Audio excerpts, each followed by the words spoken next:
All right. Welcome to Sovereign Waters conversation with Pennie, Opal Plant, and Quetza Ramirez. And I'm Sarita Doe, and I'm here in Climate Control SF, a gallery in the Mission District, Yelamu, Raimatush, Ohlone lands. And this space is run by Nico Colon, who's a good friend of mine, and it's really exciting to be here and happy that you all can also join us virtually tonight for a conversation about the sovereignty of water. And if you're just arriving, if you want to put your name in the chat and where you're coming from, and then I'll just do a little intro about the show. This exhibit is called Alter Eco, and the idea is that we can learn so much from our plant relatives and our ecosystems that we live in, and the ancestral stewards of the lands that we live on. And as we make those relationships, we change, and then also we get to offer and impact the plant relatives and ecosystems we live in as well. And that's part of our responsibility as human beings, wherever we live. And so I'm also representing School for the Ecoscene, which is a cooperative school for the earth run by 6 worker owners.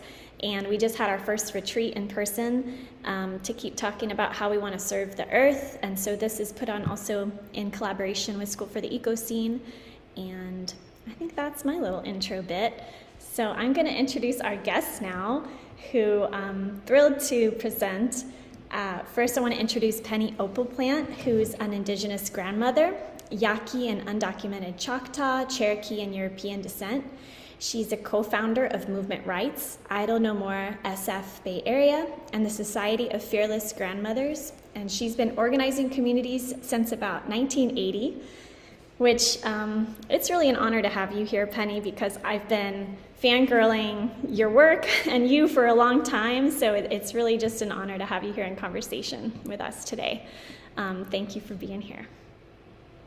And then we also have Quetza Ramirez, who is also in the DIY PhD program with School for the Ecoscene. Quetza is our TA right now, our transformational alchemist with the program. And Quetza is the Garn Youth Hub coordinator, a Mexica Aztec Two-Spirit activist, and aspiring educator and independent researcher. And Quetza, thank you so much also for being with us tonight.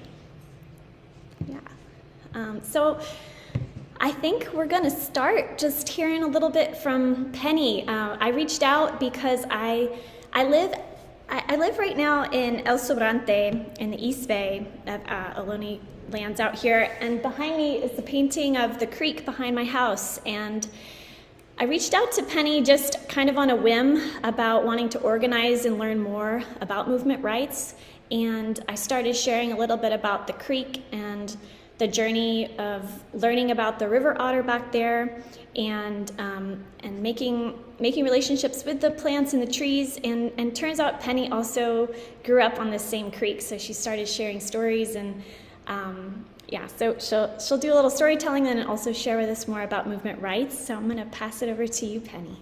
Thank you. Thank you, Sarita, and I'm so glad that Quetza's here. Thank you for inviting me to speak with your folks. I'm really happy to be here this evening.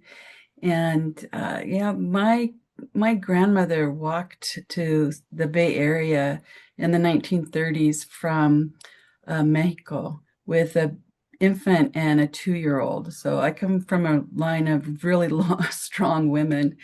And her house was on Big Bear Creek in San Pablo, and my house where I grew up was on Little Bear Creek. And so I grew up playing in these two bodies of water.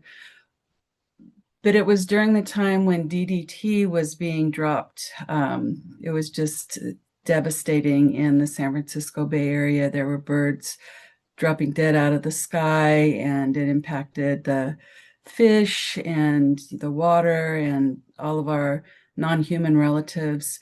But there were still people to play with in the creek. There were the little tiny lobster people, the crayfish, and there were the stickleback fish, the little tiny sticklebacks and the little minnows and all the plants that grew along the creek. And so that creek always has really strong, good memories for me. And I was reading at an early age, and I would take my books down to the creek where I had an ivy, like a little ivy fort, kind of cave-like fort that I could crawl into and read my books and listen to the creek and the stray cats that were around and the birds and the water and all the beings there. And so I have really strong memories, good memories of the creek. And now I know from talking with Sarita that there's a river otter that's there on the creek. And I know that further down toward the bay, there are, I think there's a beaver down there too. So things are coming back, partly because of all the work that really good-hearted people have done over all of these years. But I started working for the sacred system of life to ensure as much of that beautiful system that we're simply one tiny, infinitesimally small part of can survive what we're going through right now. And what we're going through right now has been prophesized by many cultures around the world for thousands of years, including Native American cultures. And many of us call this the times of prophecy. They were prophesized long, long ago. And while we are going to be in this period of time for a very long time, generations, what's important is that we uplift from our hearts and from our connection to everything that we love and hold dear, not just our human family, but all of the relations that we have within the sacred system of life, that we uplift and hold that, especially because as the generations move on, even the young people today, the youngest people that are being born now, they're not going to know what my generation and your generation has beautifully experienced in our lives. They're not going to remember because they're not going to have a memory of that.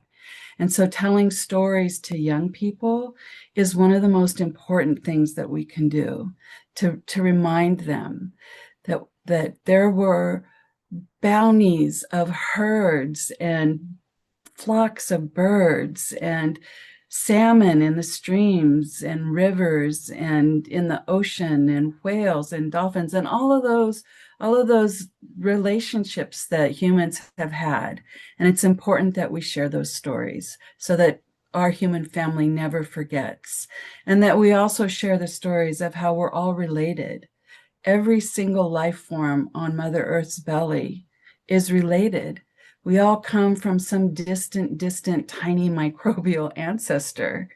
And so that's how I view the world. And that's how it sits into my heart, that everything is related, that not only us human beings, but all of the other people, I call them people, they're people to me. When I start my garden this year, I'm in Minnesota, so the snow has only just now dissipated.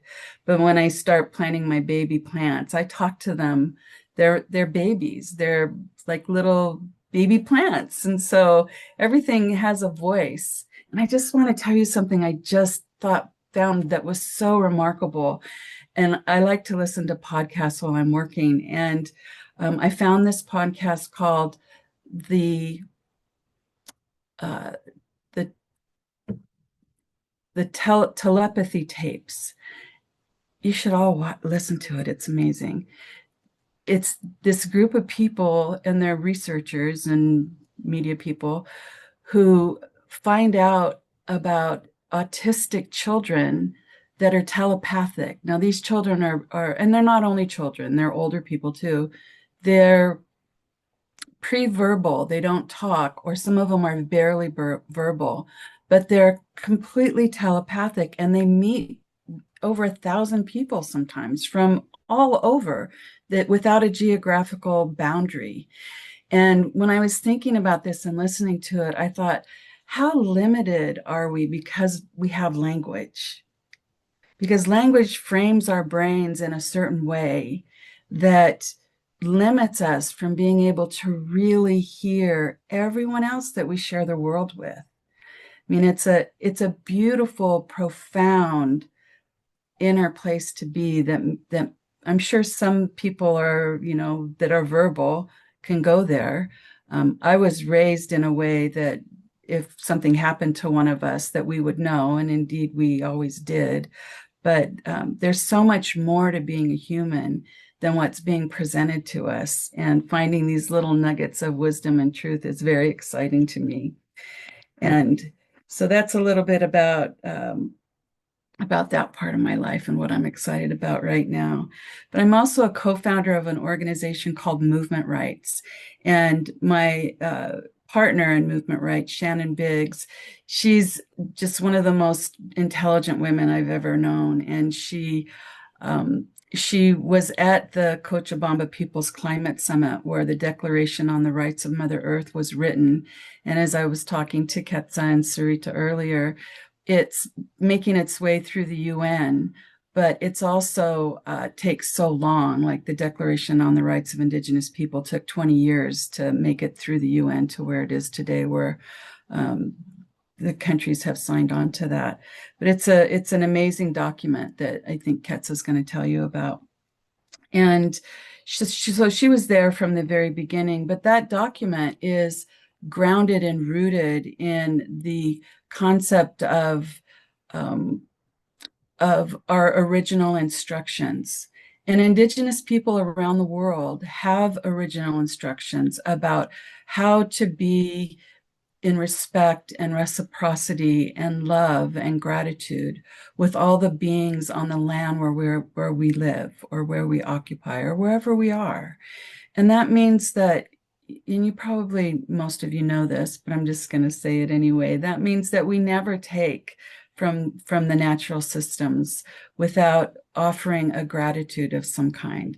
And it can be, sometimes I give my hair, sometimes I give some tobacco. I always give tobacco. And sometimes I'll give a song or something when I'm picking and harvesting in the forest. I always give something, and with a big open heart, like, because it's all energy, right? We're all energy, and energy fills energy. And so sometimes if that's all you have is energy and a song, just do that. So the original instructions are the root of all of this rights of Mother Earth, rights of nature work. And I look at the words rights of nature, that is being the bridge to get people that don't understand about the things that I'm talking about toward the truth of it, is that we're all children of this beautiful Mother Earth, this planet that gives us everything that we need to live: the air, the water, the food, the companionship, the love, everything that we need, she gives us. And the sun gives us what we need to live too, the warmth and the light and the seasons, everything working together to have us be able to live here in the way that we live. So that's where this whole movement, one of the fastest growing movements in my lifetime that I've seen, is this Rights of Mother Earth movement. And we've done some remarkable things. We took a delegation of Indigenous people to New Zealand to look at what the Maori people did. And they worked with their government. It actually wasn't a law that they passed, but they worked with the government on some agreements that the government needed to agree to, this Maori group of folks. And they recognized the rights of the Wanganui River. So it's right to exist, to be clean of toxins, and to thrive, and all of the things that river needs. But what they did first, and this is what Movement Rights does, what they did first was they took several years to go into the community of the non-Indigenous and Indigenous people, to go talk to them about what does it mean when humans recognize the rights of a non-human entity. So what does that mean? And what they worked out that it meant for them was that there would be two guardians. There would be a guardian that would be from the government, and there would be a Maori guardian, and they would be the voice of the Wanganui River. And they, because of course people have these, colonized mindset thoughts like, well, if a family member drowns in the Wanganui River, can I sue the river? Or if the river floods my home, can I sue the river? Or can the river sue me if I accidentally drop some toxins into it? So those are the kinds of things that they had to work out. But I thought that was a beautiful concept, is that this is how we have to do things right now, that's where the thoughts go. But it's also that we have to educate ourselves about what does it mean to be a guardian. What does it mean to be a guardian of the forest, or a guardian of a group of non-human animals, or whatever the situation? What does that mean? And so I'd like you to really think about that from where you live. What would it mean for you in your community to start talking about what would it mean to be a guardian of some kind of living, I don't know, there's never enough right words for this, a living natural system? What would that mean? And so that's the kind of work that Movement Rights does. And one of our big initial successes was working with the Ponca Nation of Oklahoma. And we worked there for a couple of years before we even met with the tribal council there. And the work that we did was talking to people and asking them questions about what do you want to protect? What is it that you love so much that you want to make sure is still here for many, many generations? And the Ponca Nation is right in the middle of the fracking industry. And so there were some folks that wanted to do organic farming, and they couldn't because when they open their taps, they can light their water on fire. So that's one thing that they wanted. They also wanted clean air. And so they were the first tribe in the United States to pass a law of the rights of Mother Earth there. And now they've also passed another law on the rights of the rivers. So that law is meaningful, and that it's very inspiring, and it has impact with the other local tribes around there. But it's not going to have any political impact until there's at least 3 to 5 tribes in the area that also pass these kinds of laws. And then they can stand together like a fist against laws on the books that are destroying what they need to simply live. I mean, we all need clean air, clean water, and clean soil. And because we really don't have that around the world, we see all of these, cancers and autoimmune diseases and all the things that we're familiar with, unfortunately. But that's the kind of work that we do. And we've done it with other tribes and other communities. But the really important thing for us is that, because sometimes it's a group of folks that come to us that aren't Indigenous, but this is an Indigenous-led organization. And so we've met with them, but we explained to them that who are the tribal people in your community? Or do you have, people from tribes on the other side of either border in your community? Do you have people of color in your community? Because those are the people that should be leading this kind of work. It's important that we all know it and we all understand it, but it's also important to be so inclusive that the work represents the community in which it's being grounded in. Because in order for us to move forward together, and by we, I mean everyone on Mother Earth's belly, it's vital that we are completely inclusive of all of our relationships. And, I said this already, but I'm going to say it again, because everyone needs clean air, clean water, and clean soil.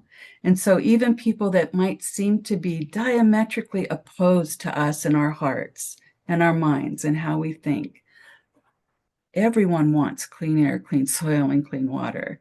And they want that not only for themselves, but they want it for their children and their grandchildren. And so that's a beautiful and solid platform to stand on in doing any kind of work to protect, what we need to simply exist.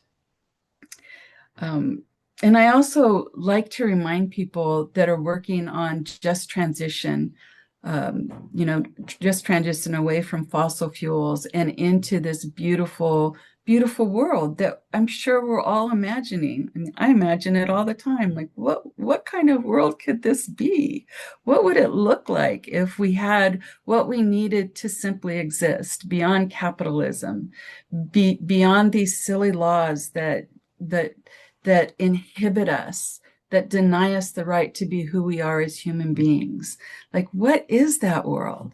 What would our homes look like if they were built to withstand what was already here and what we know is going to be coming more strongly? Like, what would a desert home look like in a climate where it's 120 degrees many, many, many days of the year? Well, I think that those homes would be mostly underground. And what would a home be like where I live in the forest in northeast Minnesota? Like, what would that look like? Because I'm in a forest. It should be fire resistant. It should have really thick walls, which fortunately my home has very thick walls. But there are certain kinds of things to think about, like what would our houses look like? How would we educate our children if they did not ever again need to get an MBA in business or accounting or become an attorney or a politician or any of those things? Because being a politician is very different from being a leader, as we know. So how would we educate our children? How would we educate on how to clean our water? What kind of food would be appropriate to grow into the future where we live? Like all of these kinds of things, imagining this beautiful future. What would it look like where you live? So I spend a lot of time thinking about that. And those kinds of people who think about those kinds of things, like architects, builders, like people that are using hemp bricks instead of concrete, like those kinds of things. There's so much happening right now that is very, very exciting and inspiring.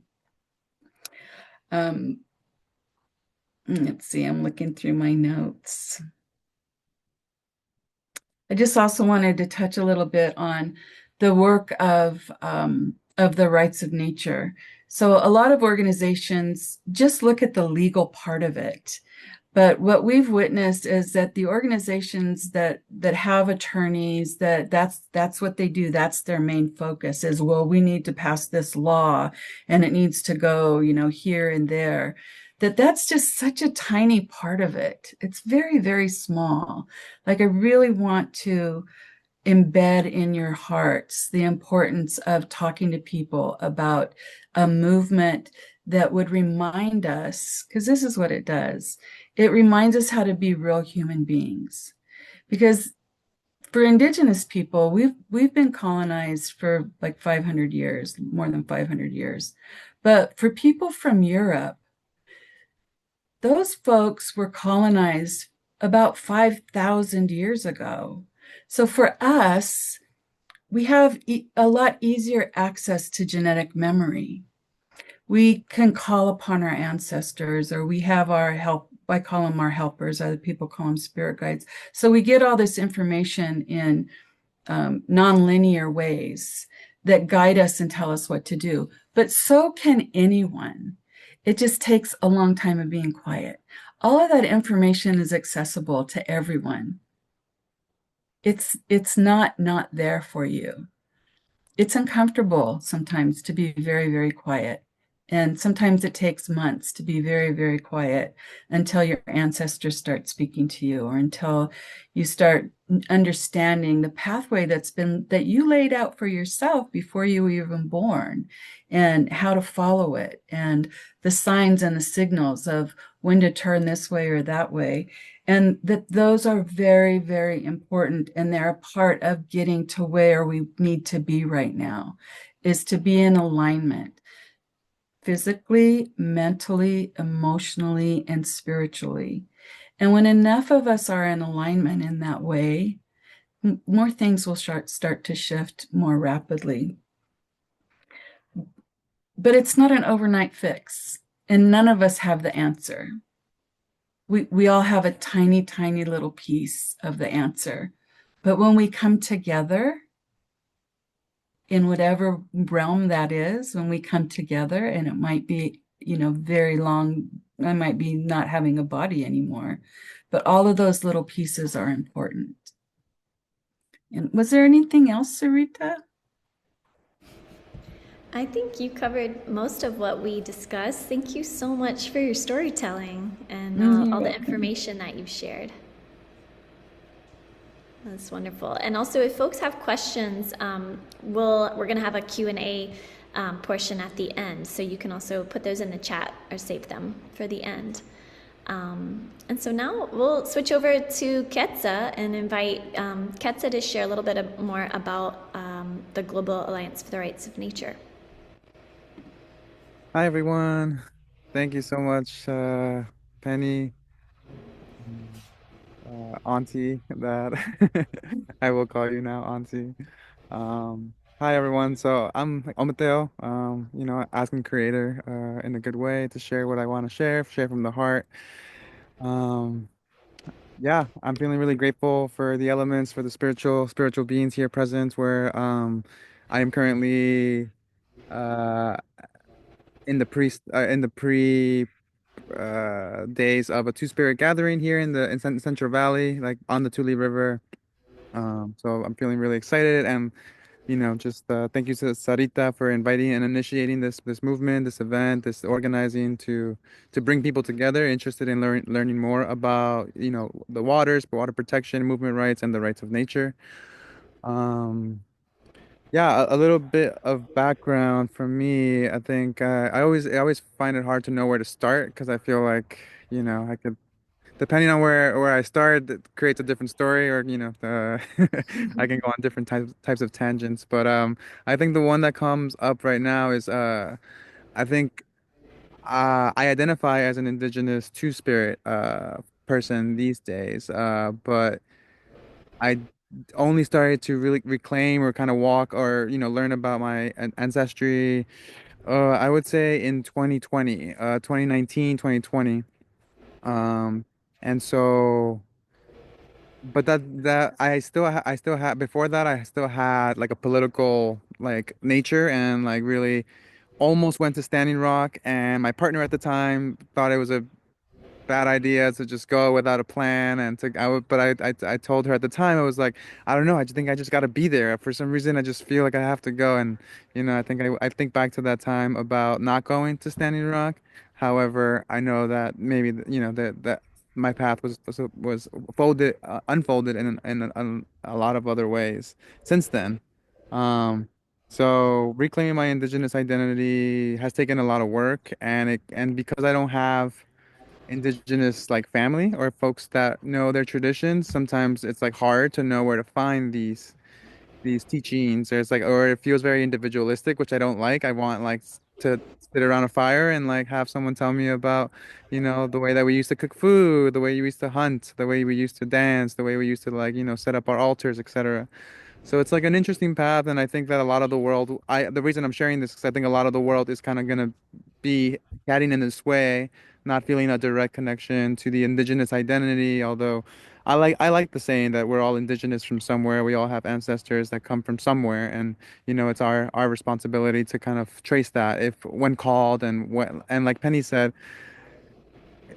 if you wait, or soon enough the ancestors will call. And so it's like just like about listening, like really really listening to those calls and to those messages that invite you to like learn more about your lineage, your family, and also to like meet folks like this, like in this even in a virtual space, to that share similar like visions of a future, of a sustainable future, of a healthy future for our children, for families, for community, and that um, we know another world is possible. And I get that saying a lot from Charles Eisenstein, who's like a eco philosopher.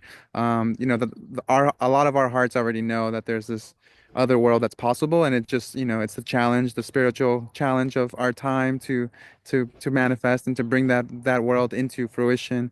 Um, and so I have struggled in the past, like trying to identify as a indigenous person, and with no direct connection to my lineage, and yet that has resulted in a lot of learnings and a lot of like meeting really really passionate and inspiring folks, like all of Turtle Island, all the way to the global south. Um, and that leads me to like just being in that headspace and then going to a master's program. And in the first class, I found the rights of nature, and I thought that was like, looking back now, I was like, wow, that really happened in the first couple classes of my master's program, and I really thank the professor at the time that led me to think about planetary consciousness and planetary citizenship. And I thought I thought that was a very interesting term, like planetary citizenship.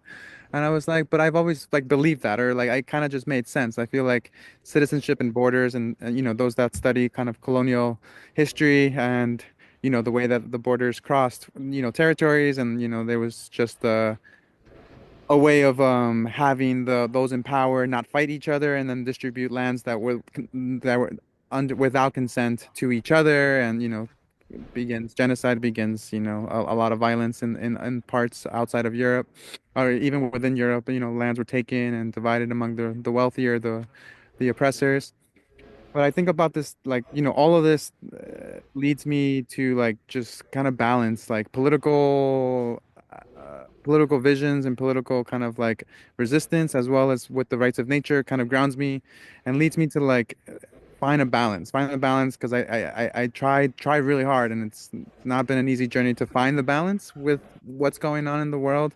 And so in my master's program, focusing on the rights of nature, really involved or really interested in like the Zapatistas, the Black Panther movements, and like, the indigenous movement on Turtle Island, land back. And, I was kind of a headache to my advisor because I wanted to do all these things, or I wanted to write about all these things in my master thesis. And he's like, this is like for a PhD dissertation. You're not on that track, although this would be great. Like, you have the energy and the enthusiasm to be on that track. However, you're just pulling in too many things. And then I kept bringing up settler colonialism, earth jurisprudence, decolonial education, decolonizing theory. And I kept just bringing more and more things, right? But it was almost like the perfect way just to like know what's out there and work with what was interesting to me and calling me. And so in my second year of the master's program, things got hard with the thesis and stuff. But I did a deep dive with Garn, because I just felt that as I investigated or like researched and like looked into this Earth law, Earth jurisprudence, which at the time of 2022 or 2021, there wasn't too many research articles about Earth law and stuff. And it's surprising that I know we're in 2025, but so many more instances and organizations doing this work have emerged since then. And so it's kind of like Penny mentioned, like it's one of the fastest like movements like that's growing, or at least like that I've seen, because I do think that there's something that's really, really at the heart of the movement, of the rights of nature movement, that like confronts everything that I think politically I have disagreed with. And I think that a lot of people feel the same way. And the reason I say that is because in doing some of this research, one of the first articles that I came across was this document from 2010, of the first gathering of folks who had been thinking about this for years. And they made a declaration, and proposed it to the UN. The official title of the declaration is the Universal Declaration of the Rights of Nature, Rights of Mother Earth, which was created, or they came together, and it was voiced or written on Earth Day, or what now is celebrated as Earth Day, April 22nd. So we're approaching that kind of 15-year anniversary of that gathering. So it's like really interesting timing. And so then we have that gathering, and those folks kind of emerge from this shared space and declare that the Mother Earth should have her own rights. And then a couple years before that, in 2008, we had Ecuador actually change their constitution. Their constitution reflects the rights of Pachamama, Buen Vivir, which translates just a good life, like that. That the earth has a right to thrive, has a right to prosperity and happiness, just like humans do, and should not be or there should not be any obvious or intentional harm towards Mother Earth. And a lot of I can go on a couple tangents on that, since 2008, a lot of things have emerged and not emerged in Ecuador, given that they were the first country that changed their constitution to reflect the rights of Mother Earth. And then in 2010, Bolivia also followed in a similar way, although it was like national recognition, not as a constitutional change. And this is where, where Penny was mentioning about how like lawyers and stuff is like very technical. And, as a youth or still as a youth, I don't like I'm not too big of a fan of all the technical stuff, although like, I really, really vouch and want to, shout out the Earth Law Center. If you haven't heard of them, they are a group of lawyers and folks that have that training and background that are working on, working with the community organizers and movements interested in like change, implementing or getting the rights of nature started in their community. So I definitely would check them out as a major resource if you are interested in the legality of stuff. And so. Um, I have pulled up a little blurb that from one of one of the first articles that inspired me to really just kind of focus my thesis on the rights of nature, and I'll just read a little bit of it, and I'll share the doc with Sarita during the Q&A so that everyone can see it later or download it, etc. So it's like a legal case with the document is by Cormac Cullinan. It's called The Legal Case for the Universal Declaration. So he's definitely very involved since then and before then on the rights of nature and the rights of Mother Earth. And by the way, I use those interchangeably. However, it's always the rights of Mother Earth. Nature can definitely be a tricky word because nature in a lot of indigenous languages doesn't exist. At least that's what I'm learning, and I continue to learn even in this space. Nature is can be said in English comes from like a very colonial mindset because a lot of indigenous languages do not have nature. It's kind of just it's already in the system of the belief and the way and the culture. So just want to put that out there that I use it just because I work for the GARN, the Global Alliance for the Rights of Nature. So I use them interchangeably. However, it's always the rights of Mother Earth or rights of Pachamama. Um, so I'm gonna just read a little paragraph from Cormac just because I think I really found this inspiring and led me to like a kind of down the path that leads me to where I am today and continues to inspire me. So he goes on to say balancing human rights with responsibilities. By contextualizing human rights within the rights of the more than human community, the Declaration indicates how existing legal systems, which already contain mechanisms to protect, enforce, and balance rights, can be used to protect the interests of other beings and of Mother Earth or the Earth community as a whole. It also creates the need to balance each human right against the rights of all beings instead of only against the rights of other humans. Since from an ecocentric or earth-centered perspective, the overriding priority is to maintain the integrity, functioning, and health of the system as a whole. Therefore, it follows that conflicts between these rights must be resolved in a way that maintains the integrity, balance, and health of Earth. So just like very poetic, I hope that you all find that inspiring as well.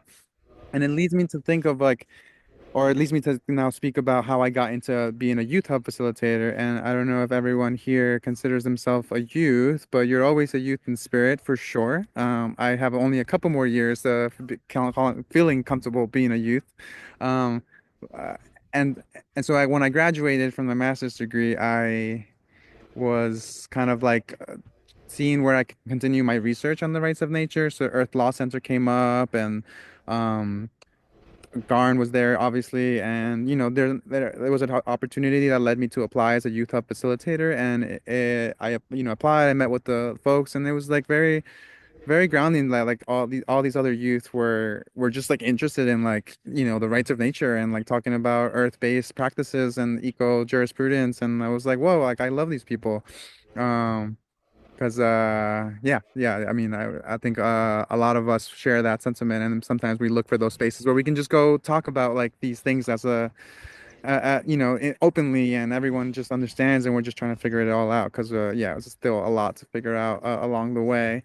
And so as a youth hub facilitator, I I've been in this role for now on my in my second year, and so there's a lot that I'm learning about how hard it is to galvanize and organize a global community, especially when it's virtually, right? So I feel very fortunate that in this year I have connected more with Isabella Zizi, who I think will be shouted out and mentioned later on, um, for movement rights. And so working with other folks and like people on the ground has been part of the transition from my first year to my second year because there's so much like excitement online and in chats and stuff like that, but really we need to like work as like always, like we need to work with our hands, we need to work in community, we need to work on the ground and protect the earth, and be connected to the earth, to understand and to listen and to navigate those conversations, because there's a lot of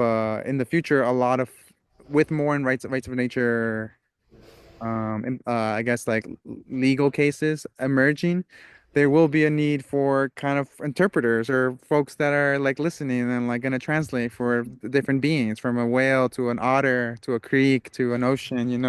And actually, this reminds me of a silly question as a youth hub facilitator we posed to new folks who applied.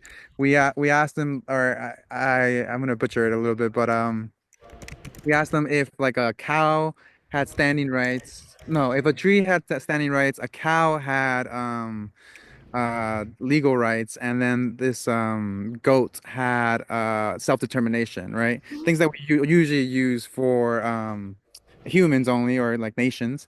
And the cow and the goat got into a fight and like knocked the tree over. How would we handle this, right? And we only posed that as like kind of a test to see if folks like could can navigate the conversation around legal rights for other living beings. And so there was no right answer, and I think we even phrased the question a little awkwardly. But what we got out of it was that like we will need to think about this. Some people, I presented at another space, and they asked me like, what if like mosquitoes had like rights, like, and I killed a mosquito, and I was like, well, okay, now people are thinking about like the little things and not like the overall reason for why the rights of nature are a way to kind of solve some of our political, extractive, and imperialistic systems. And so, however, those questions will be important. I know cows having rights would be like, shift a lot of things in the agricultural space, farmer space, right? And so we definitely have to consider like what that would look like, who would that affect, etc. But I really enjoy the more philosoph. I think that the rights of nature in my time at the youth hub and how I see people kind of asking questions, I think that there's still like a big need for the philosophical reasons and the paradigm shift for why we're doing this. Because I do think that like the more youth I talk to, the more it just feels like there's not enough time in community or in ceremony or around the fire. And that some of these things, some of these, spaces that I've been fortunate enough to partake in and to be involved in, or like, be invited to ceremonies, in these sacred experiences, with wisdom keepers, is there's like this funny dance, right? That how do I almost personally, I almost see that the rights of nature is a way to share some of the centuries of wisdom that indigenous folks have consistently shared and preserved and maintained through oral traditions in a modern day context, right? So like you to work on the rights of nature, to be involved with the rights of nature, would allow you to kind of like have that decolonial process, right? Like the rights of nature is,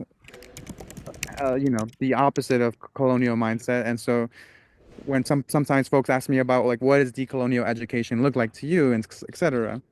And so I often, I have a lot of interest in ethnic studies and critical ethnic studies, etc. But I also talk to them about like the rights of nature is also a way to decolonize things that, you assume are only for humans, or calculating the value of a tree, calculating the value of a whale, etc. Or, um, thinking that the oil spills, or thinking that the capitalistic financial system that we have in place is the only way, etc. And so the rights of nature really just challenges all of these things. So I see the rights of nature as this very holistic way of keeping folks grounded in a earth-based approach, while also kind of like challenging the norms of challenging the systems that have caused the harm and the climate disasters that we're now seeing. And so I come back to my my my enthusiasm for like all of that I have mentioned in like what's that education that the youth need, right? What is the education that youth need to like inspire them to understand that like this is not going to be like really easy, nor is it going to be always like fun and like, exciting. Sometimes it's going to require some of that nitty gritty, organizing work, not maybe being involved in in a nonprofit for a grant to implement certain things and etc. So it's not always like being like I think talking about it is the first step, and then the second step is like okay, what does this look like? And I think a lot of youth are asking that. The more youth I talk to, the more I think they want to learn how do they get started on the rights of nature. And so that leads me to bring up that one of our biggest projects for this year is going to be an organizing toolkit.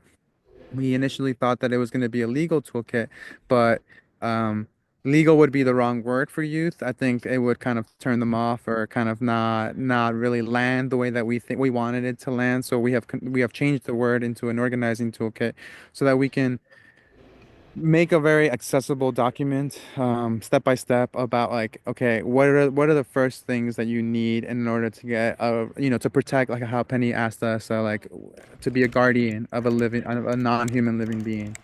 And so those are the first questions one has to ask before kind of embarking. Like, why do you want to protect this?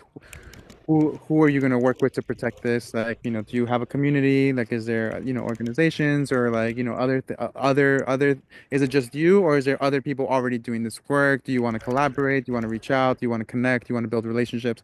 All these things are really important so that you don't like, I think that like you shouldn't try to do this work by yourself, because it's not work that's meant to be done alone, right? I think sometimes people when they think about like starting a company or like building a product, etc., they can do it on their own and like do it in a way. But I think the rights of nature naturally operates in a very, very different way, because it requires us to be in community and to like, come together to protect the rights of of other beings in the community. And so we're working on an organizing doc, and please feel free to follow the Garn Youth Hub as well as Garn on social media, or sign up to be a member, and you can get emails every so often with updates and stuff. Um, and so that's one exciting project, and all of this is like the culmination of like how much I think about what's needed right now. I mean, and things have changed drastically, since like over the last couple years in terms of we start for those on the West Coast or on Turtle Island, like the fires that happened in on Tongva Lam, and yeah, like climate disaster is going to continue to happen and continue to emerge, and it's not something that like climate activists or climate justice folks are excited to talk about, but we there's a lot of uh, there was a lot of foresight in that this was going to be what happened if we did not maintain a balance and really listen to the Earth's call for change in our ways of treating her. And so climate disaster and climate chaos are going to emerge. And again, there's just like a very big urgency for solutions. And in the Youth Hub, we talk a lot about how greenwashing and green colonialism will also emerge too, because there's going to be like biodiversity credits, there's going to be carbon credits, there're going to be all these flashy green things that will be presented as good for the earth or good for these movements or as an environmental, like under the scope of environmental justice work. However, we should be combining our political resistance with our, rights of nature resistance or rights of nature movement. I think we should be very aware to know when something is too good to be true. And it's usually the case in some of these carbon credits, biodiversity credits. I got a chance to attend COP 16, and for those unfamiliar, COP are like the United Nations conventions of uh, COP 16 last year was the biodiversity one, and I will be attending COP 30 in Brazil later this year, which is the conference. And so at these spaces where there's a lot of stakeholders, a lot of funders, a lot of like political, folks, there tends to be a lot of negotiations off about like, the situations and also what's a solution that can be profitable. It's very unfortunate that these are the negotiations and conversations that go down at these supposedly sustainable and, conferences for the earth. And so I I recognize that the youth don't have it easy these days. I do not have it easy. I think thinking about all these things, and the more I speak with elders, the more they kind of remind me about the future generations. And then I realize that, as a youth, you don't always think about future generations in the same way that elders, kind of naturally do. They look forward to the next 7 generations. And I hear that so often. And yet sometimes I think as a youth experiencing this time, I feel like there's so much like, climate anxiety. There's so much like,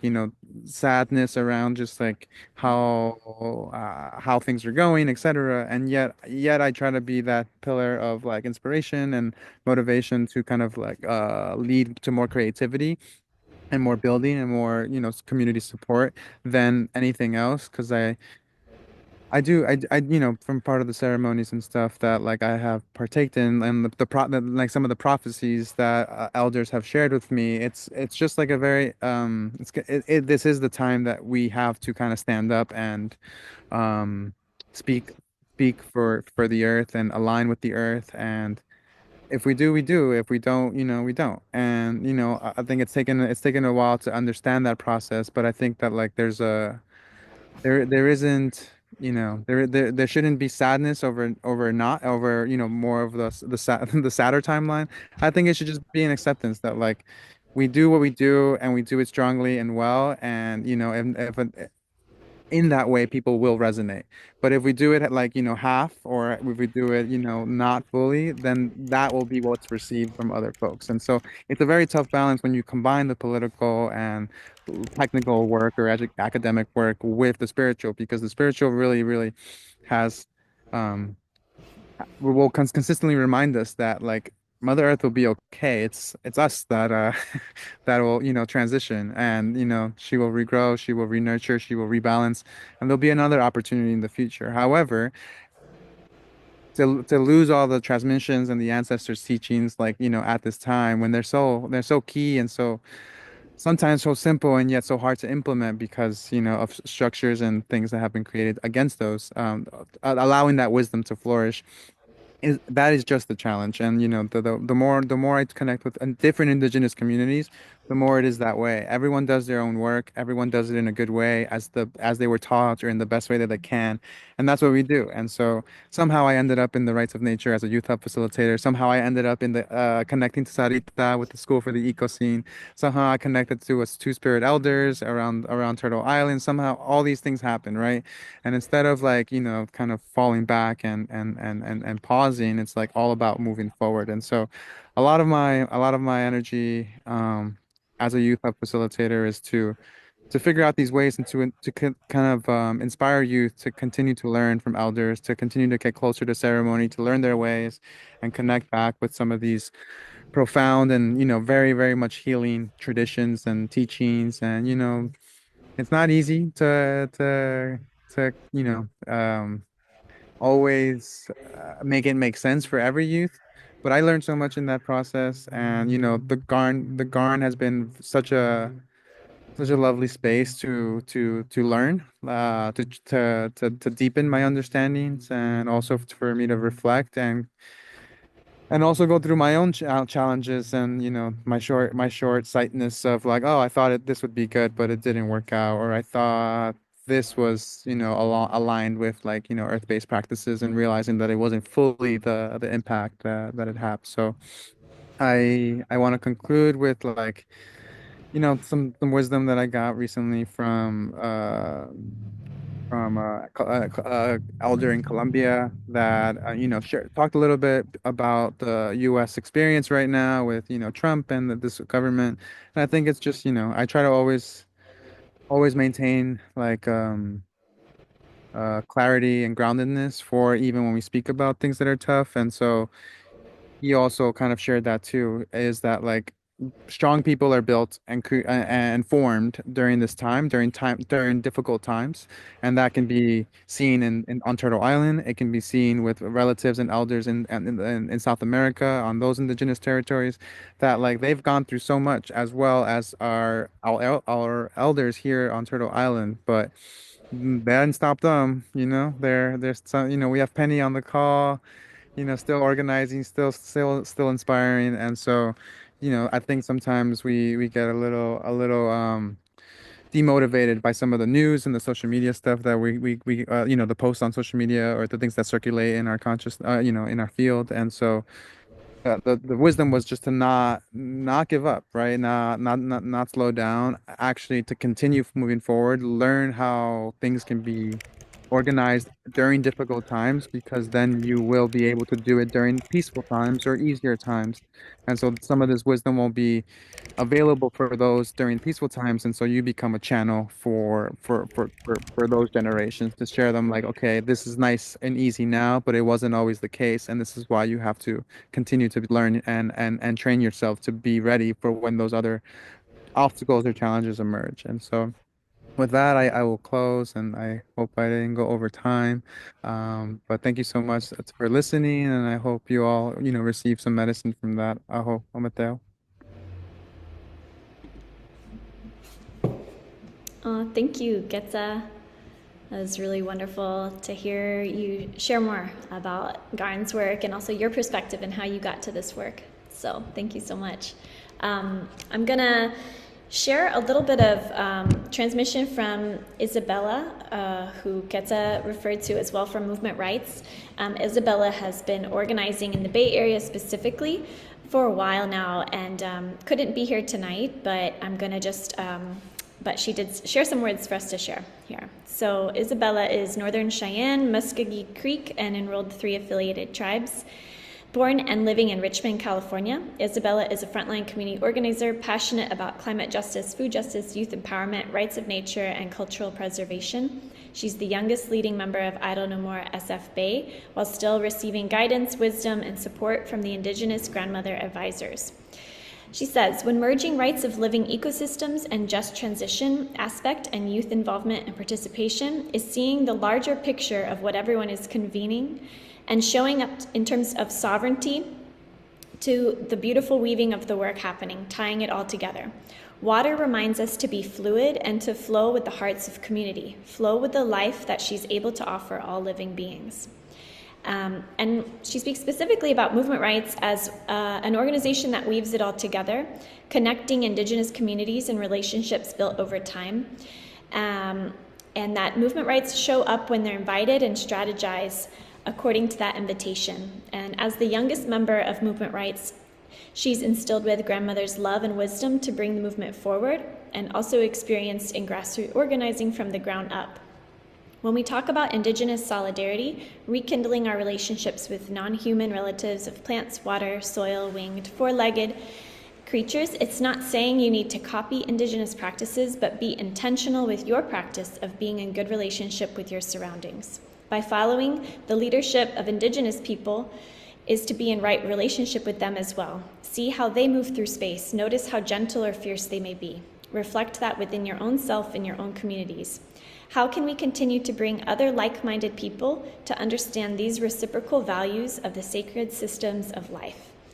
So those were just a few words from Isabella, and I was thinking we'll shift into questions now, and I kind of wanted to start us off with a question for you, Pennie, and also Quetza. Is, let's say we're living in a place where we have an entity that we've been connecting to, let's say a creek, and we feel moved and called to help protect the creek's sovereignty, to help protect the creek from pollution or other intrusions on its health.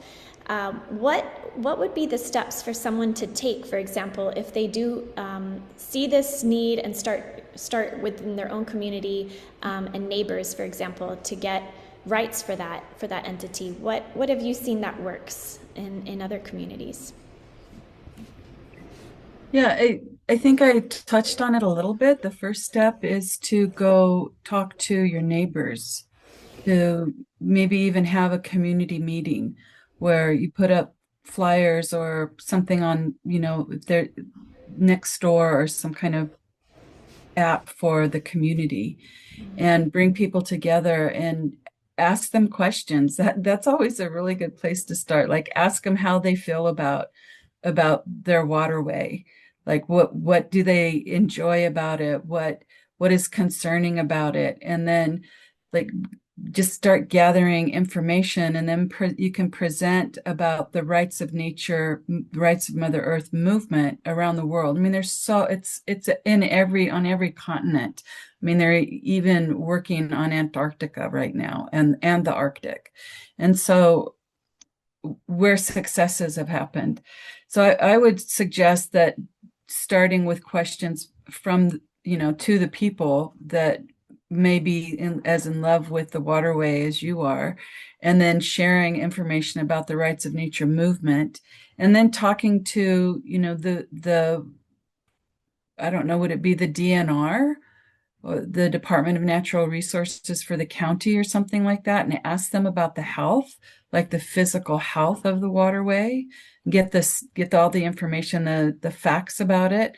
And I mean, because that creek comes from the reservoir. And so the health of the reservoir impacts the creek. And that reservoir is used for drinking water. So there's that, but there's also issues with the banks of the creek, like how stable is the creek? How much has it been changed from its natural course? Because a lot of waterways have been dramatically changed from their natural course. Like start out with those questions. What is our non-human relatives that the creek supports? And is it healthy for them? Like all of those questions start to ask. For that, I mean, I'm going to use that creek as an example, the one that's by your house, the one that I used to play in. That is an example of how to start. And I don't know, like, are you incorporated Richmond, or because El Sobrani isn't incorporated? So is it still Richmond, or is it unincorporated Contra Costa? It's unincorporated West Contra Costa County. Right. So then you would need to, I mean, if it progressed this far, you could talk to the county officials and find out what they think. Just ask them a bunch of questions, find out what they think about the health of the waterway. But I don't know that an ordinance would necessarily work.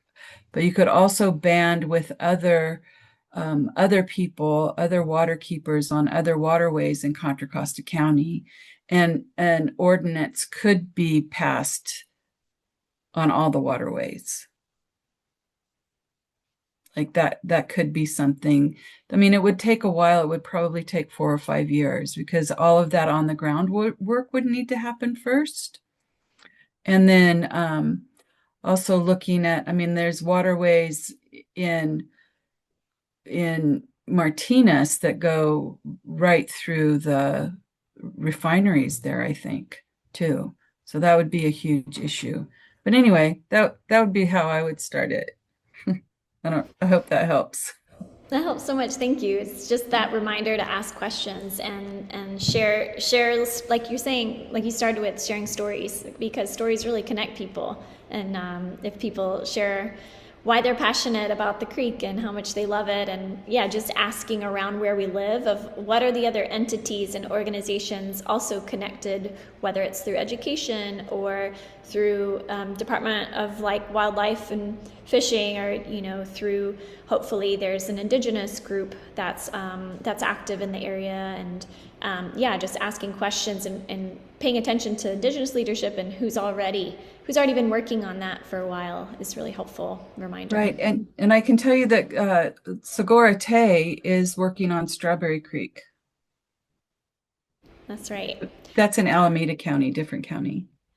That's right. I don't know if everyone here knows about Sogorea Land Trust, but that's a Bay Area Lease John Ohlone group that's all about rematriating the land. And so they have an amazing initiative here asking settlers or visitors to the land to pay shumi, which is like a voluntary land tax.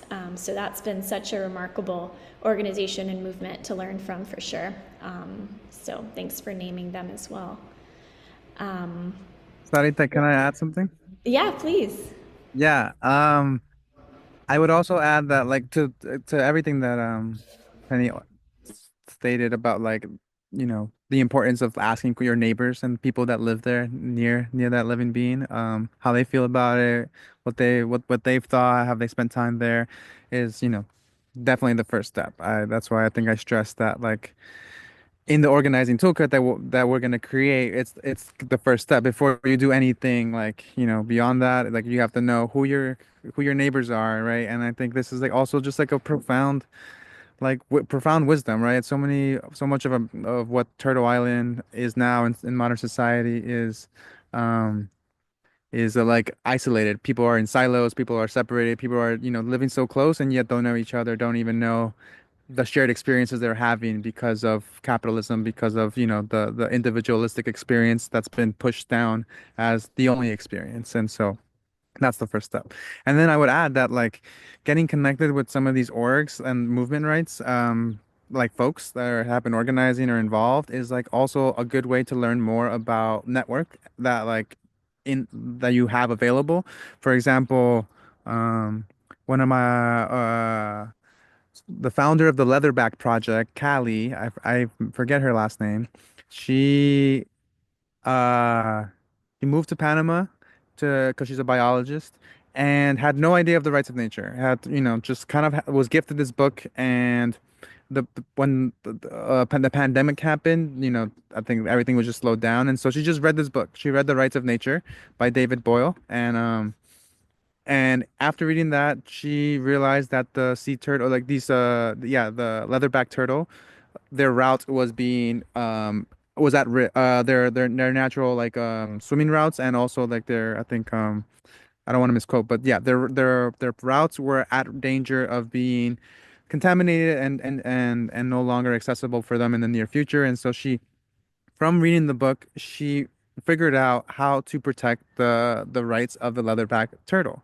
And so now in Panama, she met with the vice president, she met with a bunch of like state representatives, etc. Within the matter of 2 3 years, she was able to bring forth the rights, the protection of this turtle. Given that she's a very like she's very knowledgeable about biology and therefore was able to prove with science and data the importance of these routes. However, connecting with folks in the rights of nature movement was able to combine those resources together to actually protect. And Panama fully supports the protection of the sea of this turtle.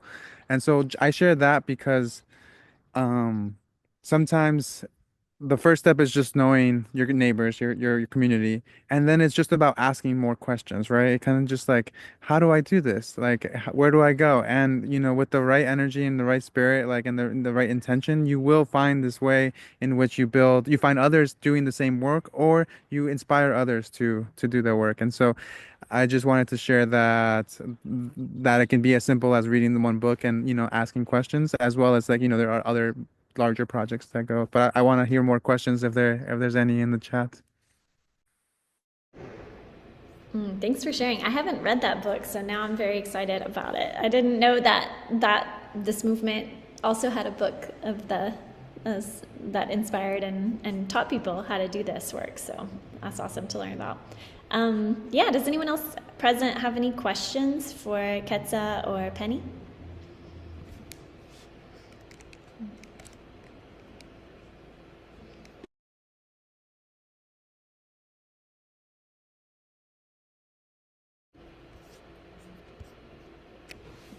So we have a question here from Edgar. Any San Francisco-based groups that people know of? I reached out to orgs I could find online, visited some community spaces, and even introduced myself to larger orgs I found at powwows here in the Bay Area. That's a great question.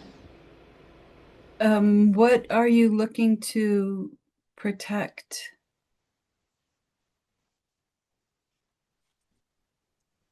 I guess in the long run, it's like air pollution stuff. I'm working to get e-bikes out to like mutual aid groups so that they can use them Mm. for deliveries.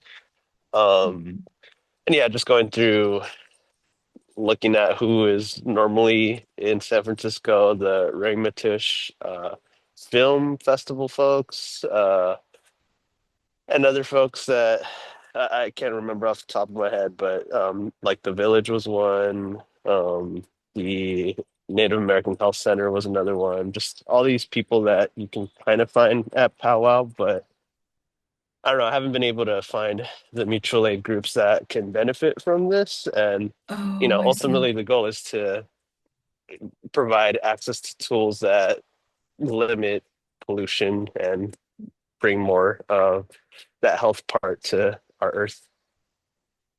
Right. So that's pretty challenging in the Bay Area. I mean, for the air, the agency is the Air Quality Management District. It's in Bay Area Air Quality Management District. They're in San Francisco, and they've been terrible.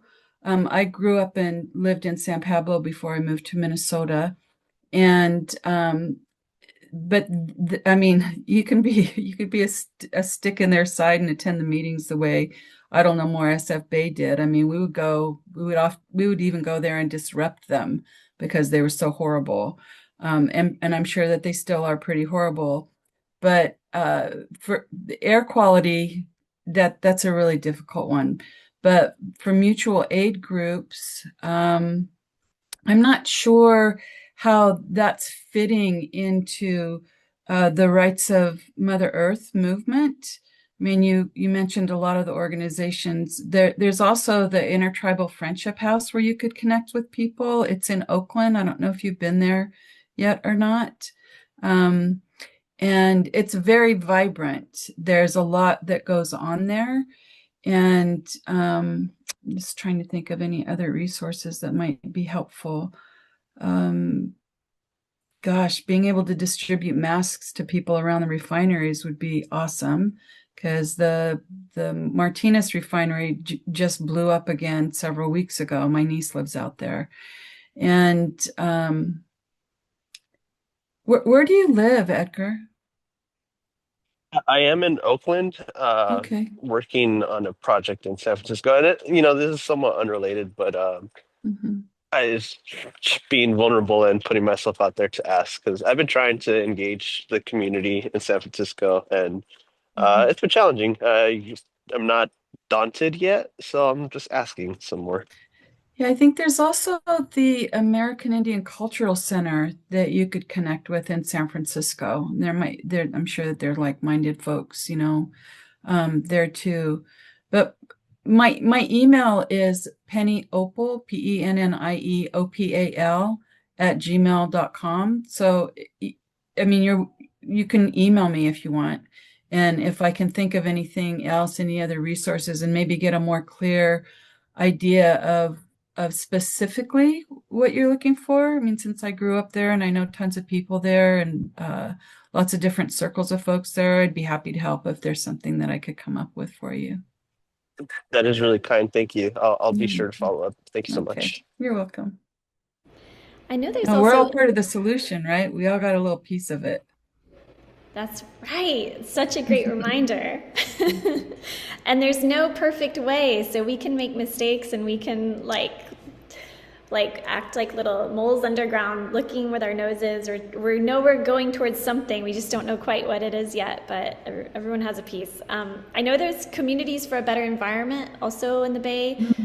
They're more in the East Bay, I think, but they've done a lot of great work and continue to organizing around the refineries and Chevron especially.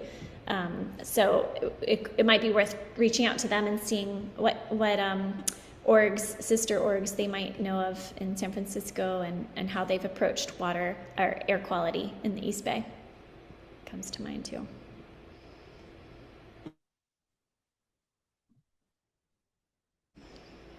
Great. Any other questions? Thank you for asking, Edgar. And welcome, Eden. I saw you popped on.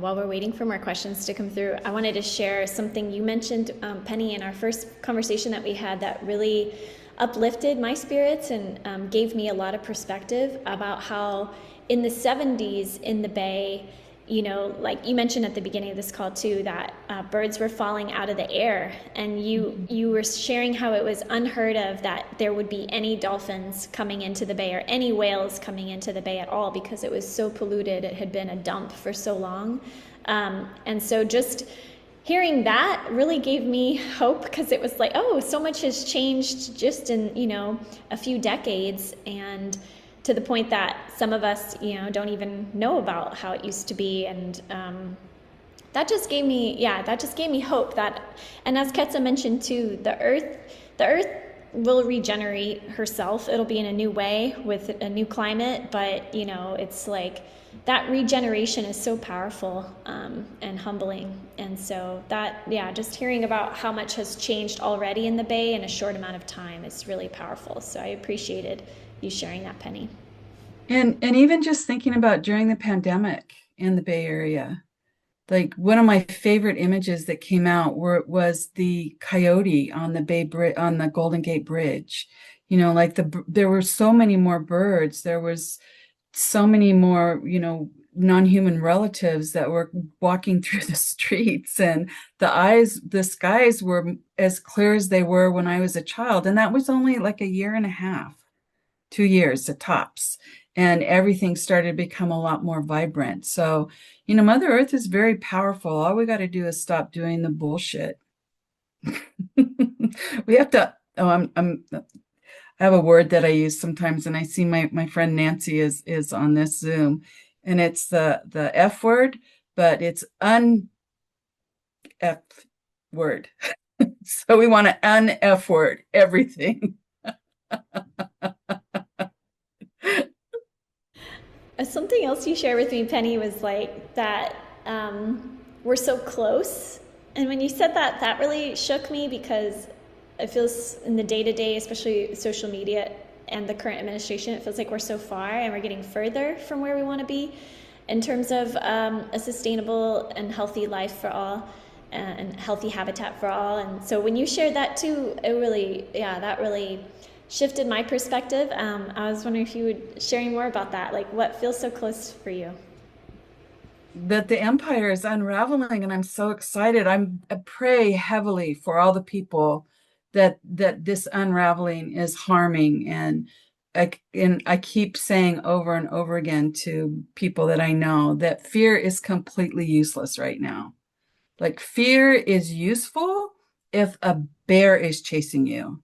Like the adrenaline is necessary, that kind of clarity of mind is really necessary, like that everything can either slow down or speed up.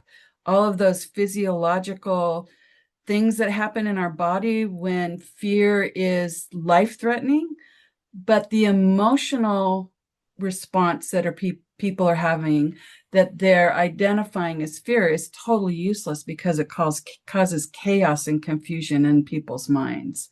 So just if you're feeling that, just get rid of it because it's not going to help you or anybody around you. But the other thing that I learned very young is that fear and love are two sides of the same coin. And if you're experiencing fear, it's impossible to experience love, and vice versa. If you're experiencing love, it's impossible to experience fear. So in my life, when I've had that emotional response, I immediately stop myself. And I have a memory that always wide opens my heart.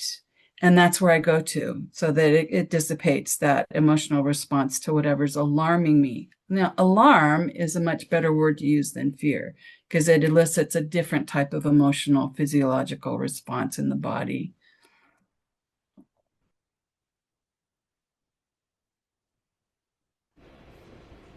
I love that. Thank you. Quetza, do you want to speak a little bit to what you just shared in the chat? Yeah, definitely. I have dropped in some resources. First with the Eco Jurisprudence Monitor, which comes from like Earth Law, a collaboration between the Earth Law Center and folks at Garn and probably other folks too, in which just tracking all the rights of nature initiatives around the world.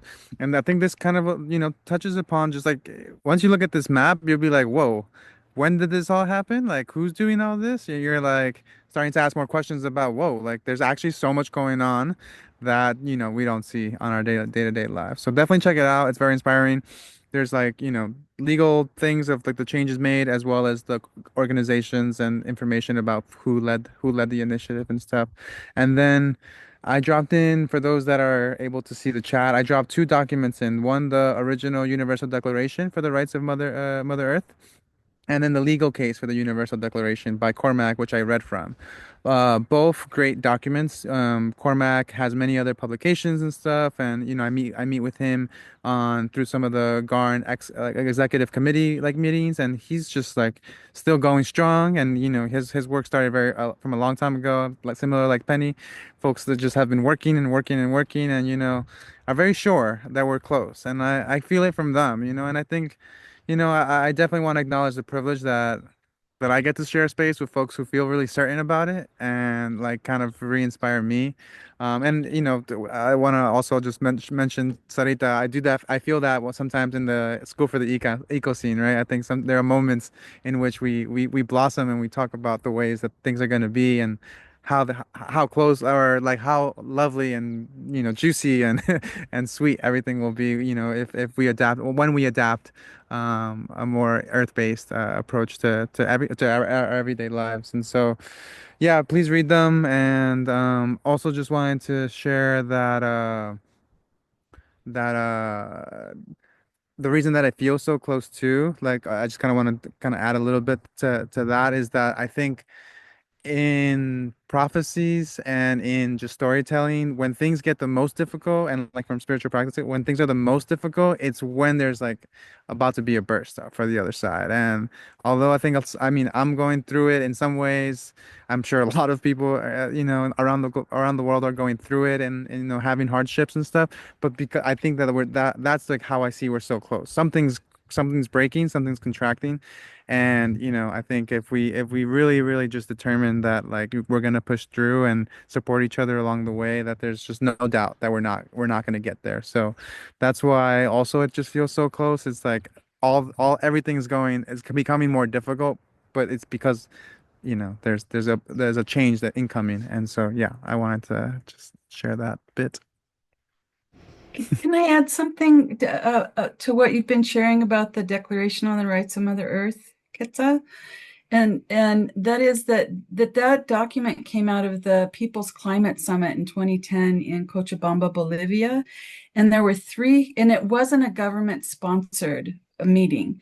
There were 300,000 people there. No, might have an extra zero, 30,000 people, I think there. But there were indigenous people, and primarily indigenous people. There were indigenous people that walked for hundreds of miles to get there. And so that document is really rooted in indigenous knowledge and culture and ancestry and, all of the original instructions from so many different indigenous people. Yeah, it was very powerful. Thank you. I love these reminders, and also, one thing that my teacher Olivia Chumacero is constantly reminding us is that we all come from tribes at some point in our lineage. So, maybe those memories aren't accessible now, but the blood memory is still in there. So maybe we think we can't remember, we haven't been taught in our families necessarily, but that it is dormant in our bloodlines, and we can reawaken that with very simple practices of, like you said, making an offering.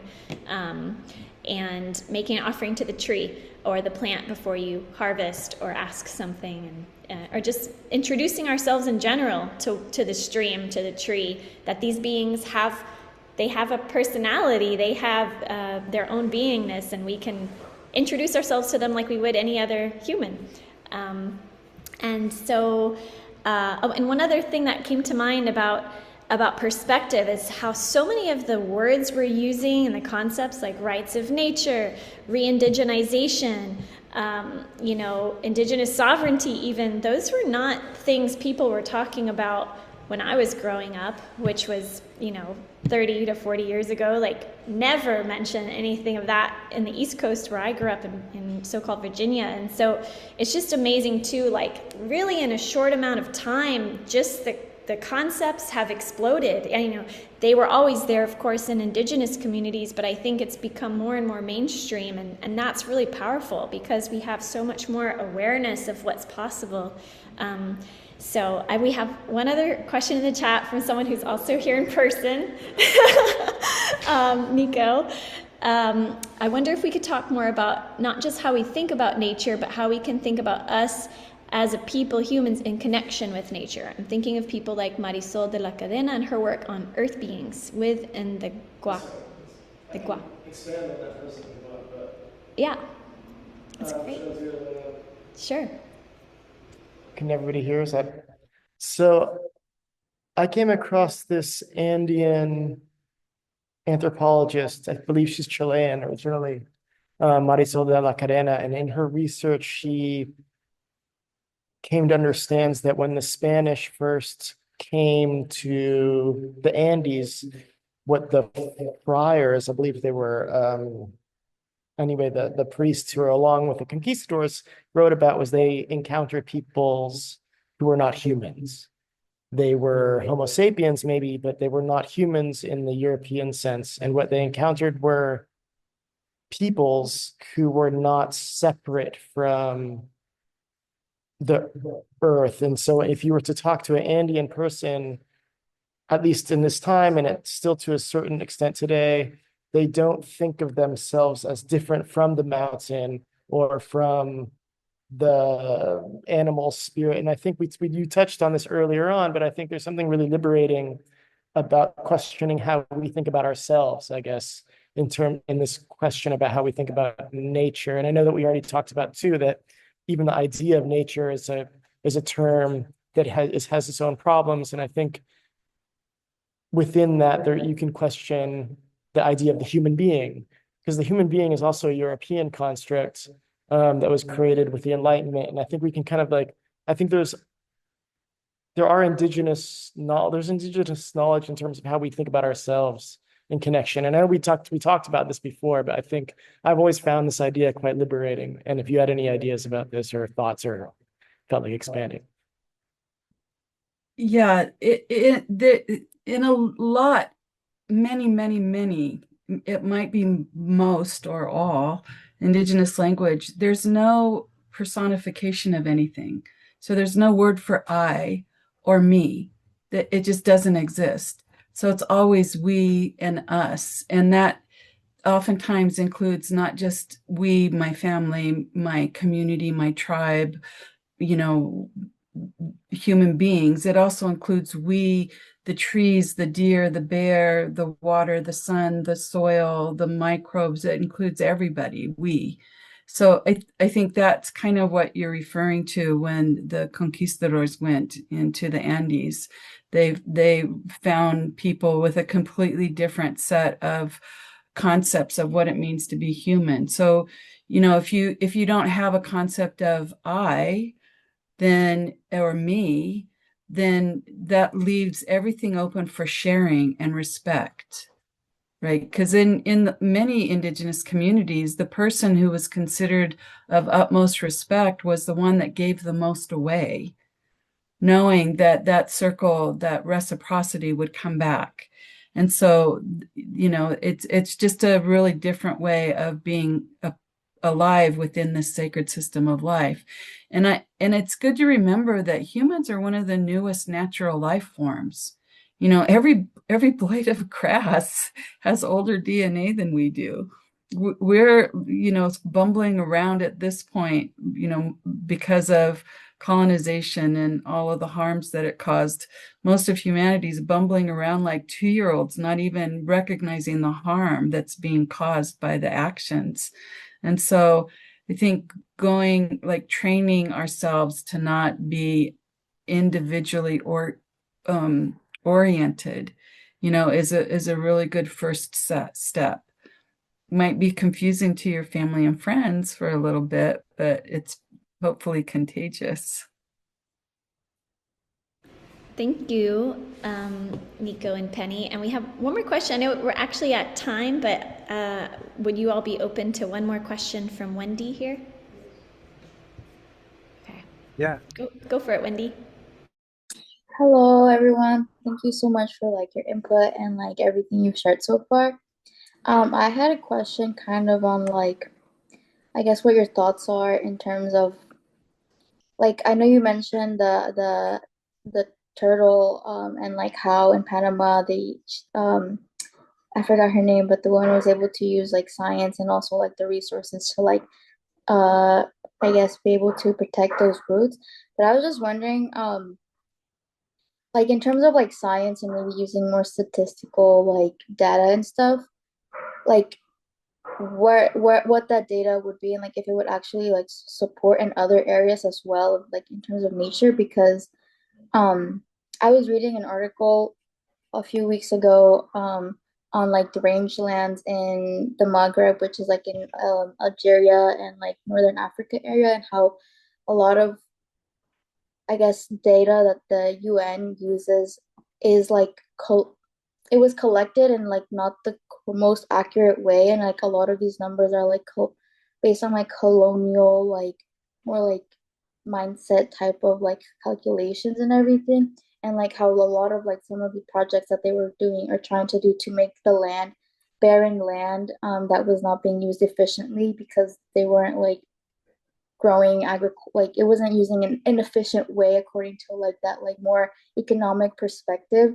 um so what they were trying to do to use that like land more efficiently was like they created something. I think it was in Algeria.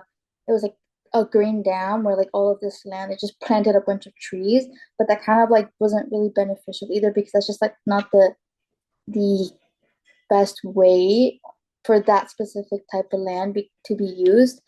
But because it like was useful in like other areas like in the United States because of they had like a similar like rangeland, but it's a completely different area, completely different land with its own like like soil own like cycles and everything. So I was like wondering like could using science or trying to use science backfire in some ways like it did in Algeria with this like green dam? Could it like backfire and like maybe like affect the environment and nature more and like have more detrimental effects on it? Because I don't know, I think that if organizations like the United Nations is using like statistics or data that aren't as accurate or up to date, like I feel like some of these projects could like not actually work or like it could make things worse. I was wondering like what your thoughts were on that. Yeah, I'll take it first, and then maybe Penny has extra wisdom to share. Definitely can be used to backfire. I think we know from like research harm that has been done to indigenous communities and kind of just language in scientific journals that have caused like people to look at indigenous and BIPOC folks in a negative way comes from science. And I think I don't know what the actual article was, but that racism was kind of fueled by this kind of scientist back I don't know where. But yeah, like science can definitely change the story, right? It changed the story for us. It changed the story for the world when it said that black people were less intelligent. So yeah, definitely can backfire.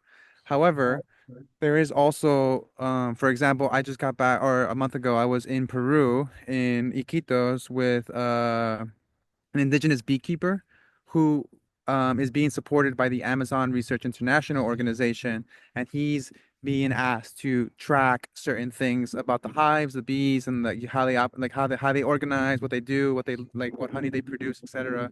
So science can also is changing in ways that letting indigenous communities speak for themselves, right? And this is like a process that like is much needed if we're gonna use science and data from indigenous communities for indigenous communities, because I suspect that that project that you spoke about, like they weren't from the land, or they weren't from the area, right? And so therefore they're implementing things and ideas that probably work well somewhere else, but they're not. There's an article that I read too where like indigenous folks resisted this researcher coming to their land to interview them and stuff, resisted, and at the end they they gave up. The researcher gave up and didn't know why, and then just kind of like felt really bad and stuff.